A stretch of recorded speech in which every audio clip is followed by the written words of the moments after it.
Okay, picture this. You're at your company holiday party, champagne in hand, surrounded by colleagues sharing their excited plans for the new year.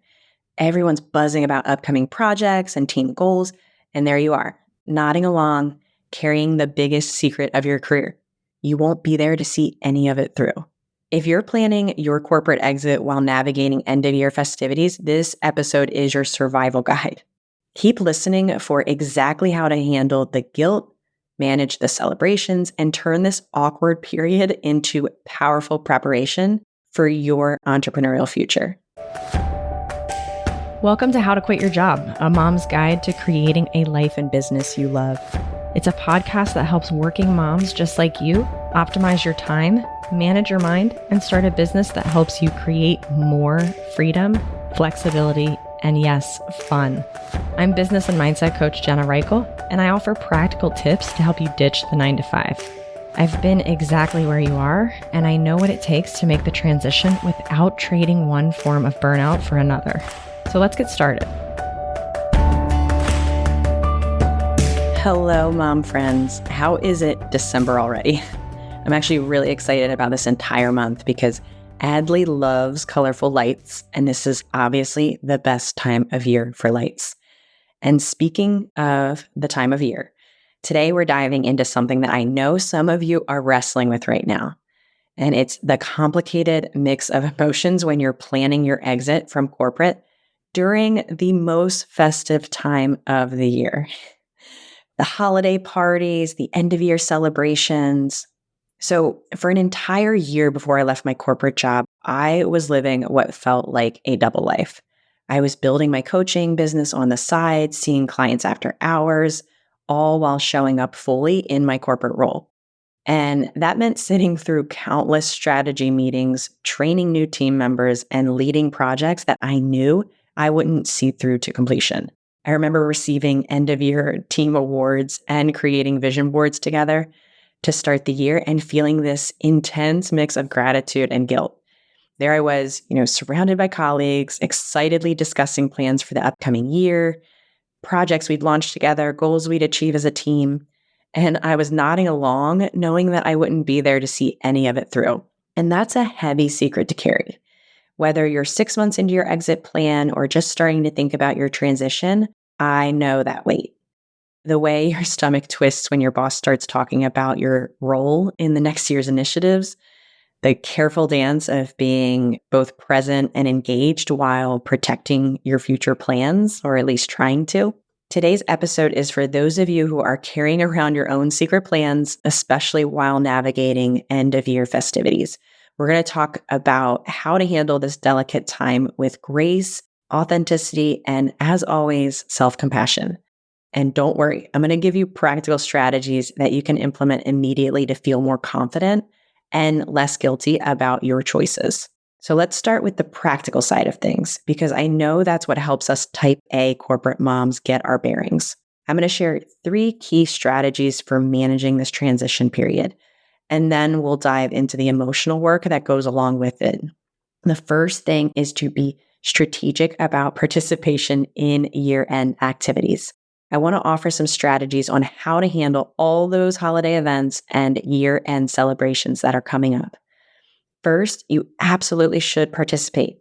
They're about maintaining relationships that will extend beyond your time at the company. But there are certainly some boundaries I want you to keep in mind. First, choose events strategically. Prioritize team gatherings, but honestly, you can skip the optional department-wide events if you're feeling overwhelmed. Think about who will be in attendance at each event and choose wisely, thinking about the relationships you really want to last beyond your work walls. Next, I want you to set boundaries around your time. Arrive and leave when it works best for you, and leave the guilt out of it. You get to decide what you do with your time, and you get to decide how you feel about what you do with your time. I want you to also practice your response to questions about future plans. This one might feel uncomfortable or silly, but it's better to feel uncomfortable while practicing alone than uncomfortable while tripping over your words to the VP of your department. Lastly, focus on genuine appreciation for your colleagues and experiences. It's easy for so much to be on your mind when we go into these events. It's okay to pause the worrying and analyzing and just focus on genuine appreciation. That's such a better energy to go into these events with. Episode 17 is all about how to leave your company on good terms. And I talk about how when you know you're leaving your company, you can go into these socially rich events with new energy to make sure to connect with those you'll miss most and solidify connections with the people you want to stay in touch with. So please refer back to that episode, jenna.coach/17, for lots more tidbits on preparing for the transition.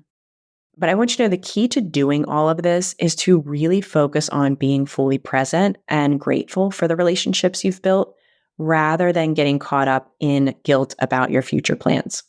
And let's say you're listening to this at the start of the year or in the middle of the year. These concepts that I'm going to talk through still apply to all of those summer happy hours and company meetings that you go to and are scheduled before your transition. The next big strategy I want to talk about is managing your current workload. This strategy is designed to help you manage your current workload with integrity. And this is where things get tricky this time of year during that end of year rush. Because the end of the year might bring a mix of many complex situations for you to deal with. Maybe it's the year-end deadlines, needing to get the client what they need before you're out for the holidays.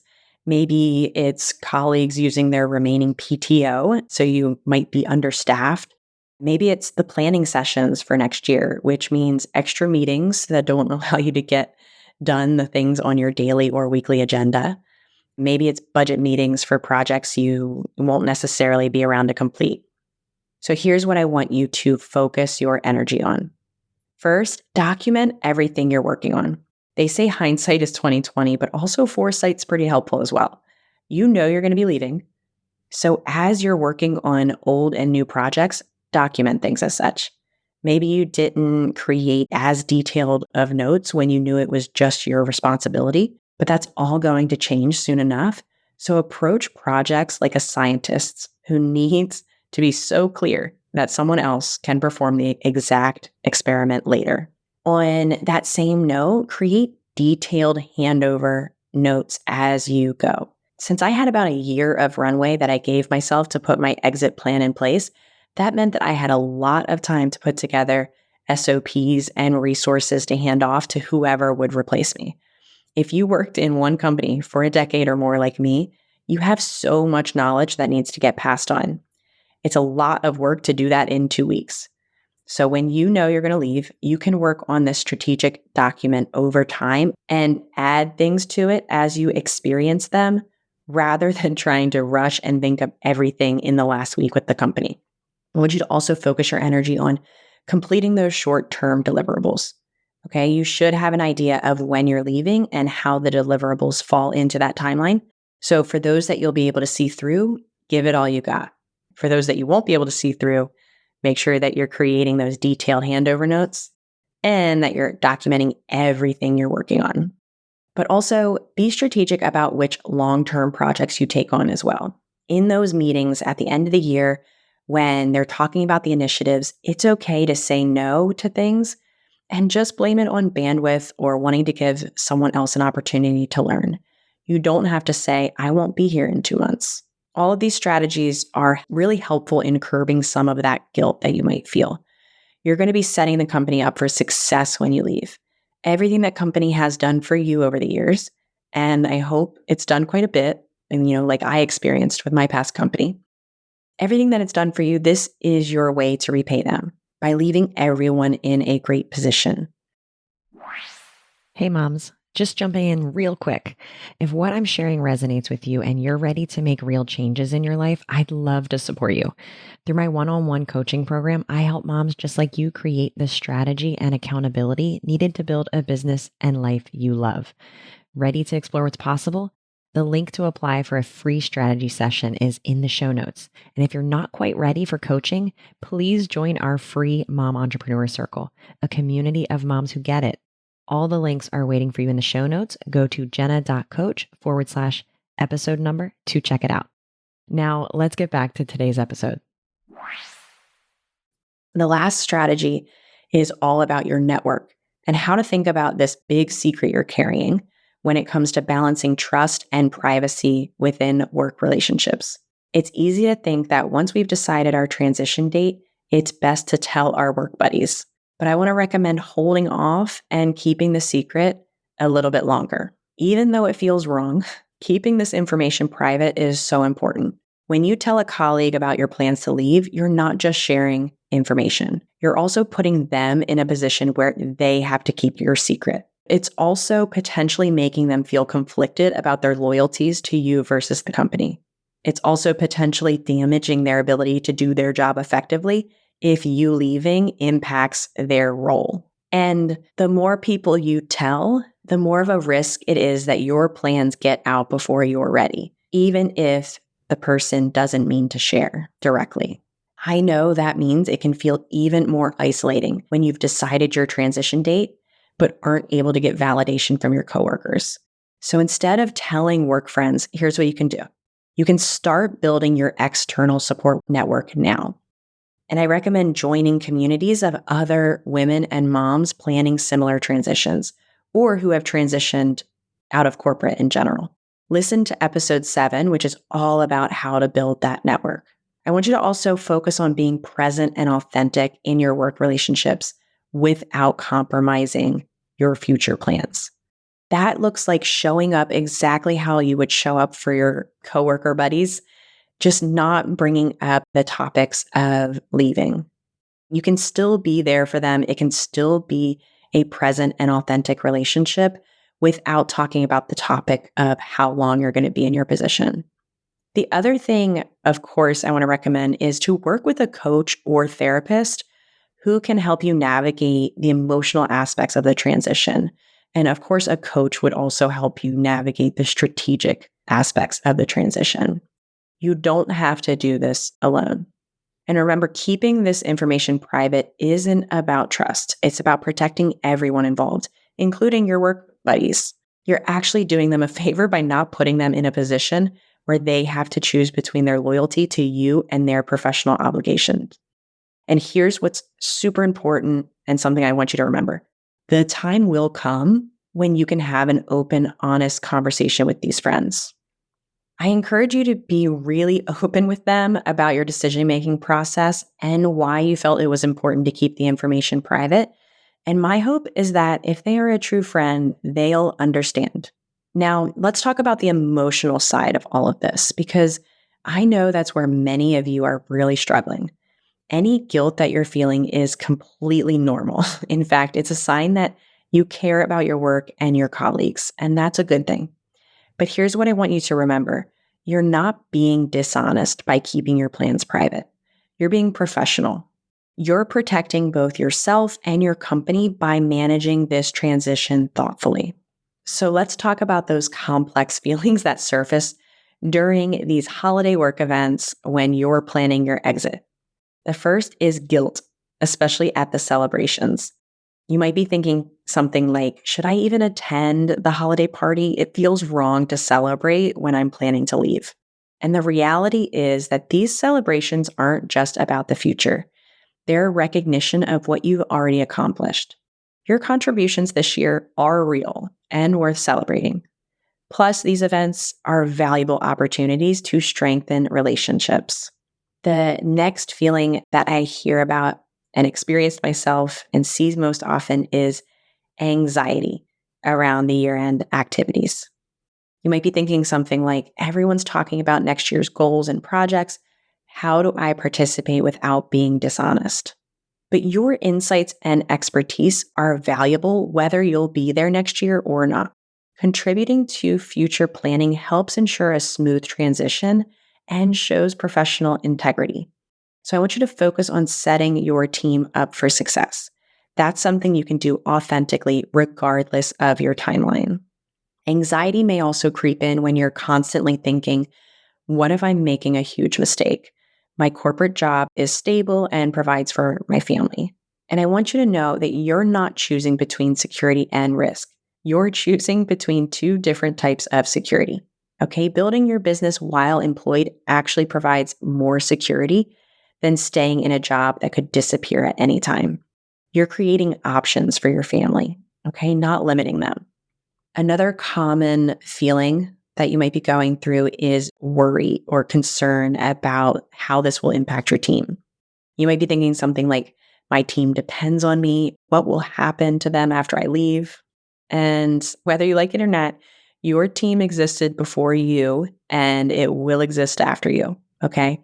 The best gift you can give them is proper documentation, clear processes, and a well planned transition. All things that I talked about before in where you should be focusing your energy. And remember, companies handle employee transitions all the time. Your role is to leave things better than you found them, not to stay at this company indefinitely.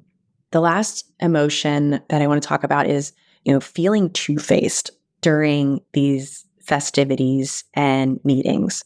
When you're thinking, I feel fake accepting new projects when I know I'm leaving, but the reality is you're not being two-faced. You're being professional.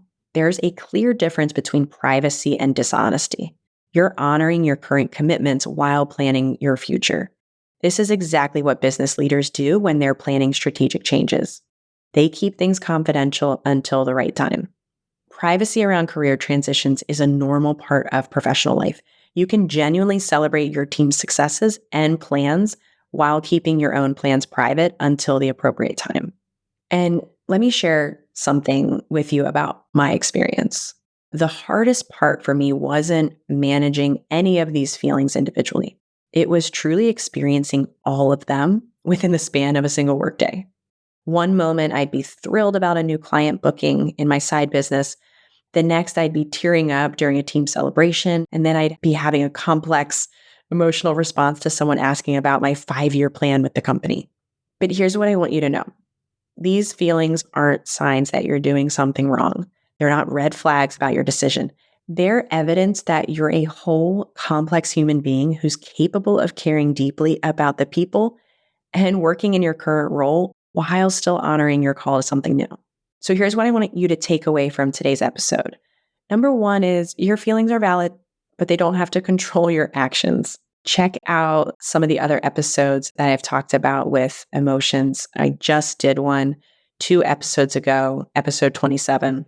The second is you can be grateful for your current role while planning for your future transition. The third is I want you to maintain professionalism during your transition period. It is a gift to yourself and your company when you do that. Before we wrap up, I want to acknowledge this period of transition is hard, really hard. But you know what else is hard? Staying in a job that no longer aligns with your dreams. Living with what if for the rest of your career. A year from now, you'll look back on this holiday season as the time when you were brave enough to hold both gratitude and growth, appreciation and ambition, endings and beginnings. And that's exactly what successful entrepreneurs do every single day. You're not just planning an exit, you're planning an entrance into the next chapter of your life. Next week, we'll be talking about how to actually quit your job in 2025. Because I know so many of you are thinking, wow, how did another year go by and I'm still at the same soul-sucking job? That happened to me year after year until I finally left. So don't you worry. I got you. I'm going to talk you through it. Okay. See you next week and have a great month. Before we wrap up today's session, I want to talk to the mom who's been nodding along, feeling seen and understood. Maybe you've been thinking about leaving corporate and building your own business, but you're not sure where to start, or if it's even possible with everything else on your plate. I'm here to tell you it's possible. I've helped moms go from a vague business idea to replacing their corporate income, and I've supported others in discovering their passion and signing their first client, all while balancing working in corporate and balancing family. My one-on-one coaching program is intimate support and helps you develop the strategy and accountability you need to move your business forward. As a mom myself, I understand the unique challenges we face in prioritizing our own needs. And that's exactly why I specialize in working with moms just like you. If you're ready to explore what's possible, there's a link in the show notes to apply for a free strategy session. This isn't a pushy sales call. It's a genuine conversation to see if we're a good fit for each other. And if you're not quite ready for one-on-one coaching, you can join our free Mom Entrepreneur Circle, a supportive community of other moms who are on this same journey. The link to join is in the show notes as well. Remember, you don't have to figure this out alone. Whether it's through the podcast, our free community, or working together one-on-one, I'm here to help you create a life and business you love. Now go take that next step. Whether it's big or small, just take it. I'll be here next week with more strategies and support to help you along the way. Thanks for listening to this week's episode of How to Quit Your Job, A mom's guide to creating a life and business you love. If you want to learn more about how I can help you stop making excuses and start making moves, head on over to www.jenna.coach. I'll see you next week.